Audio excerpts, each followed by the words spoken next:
Uy qurmoqchi bo'lgan odam birinchi navbatda o'zi nima xohlaydi, unga nima kerak shuni aniq bilib olishi kerak. Nimaga? Siz bozorga boryapsiz, uyga bozorlik qilishingiz kerak, qo'lingizda ro'yxat bo'ladi. Nima olishingiz kerakligi, qanchadan olishingiz kerakligini ro'yxati bo'ladi, to'g'rimi? O'shanga qarab bozorlik qilasiz.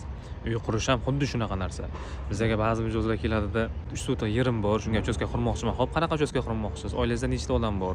Qanaqa o'lchamda bo'lsin? Byudjet qanaqa? Qanaqa fasad xohlaysiz? 6 ta odamga mo'ljallangan uy bo'lsin, shunga qarab menga proyekt chizib bering, deydi.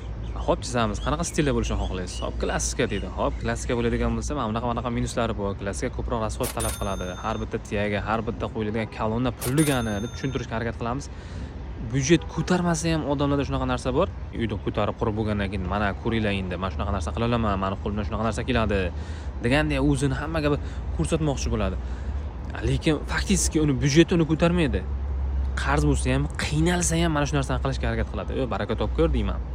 Tasavvur qil, har bir kvadrat sanga pul degani, uyda sal ixchamroq qilaylik. Mana kolonnalarni klassikadan qo'shib sal tekisroq narsa qilaylik desa ham yo'q deydi, xohlamaydi. Oddiy misol, bitta 5 ga to'rt xona qildingiz, o'sha 5 ga to'rt xonani 4 ga 4 qilsangiz ham bo'ladi. 4 ga 4 qilsangiz siz 1 metrdan yutsangiz ham o'sha 1 metrga qancha material ketadi, qancha usta haqi ketadi. Mana shundan siz ekonom qilasiz.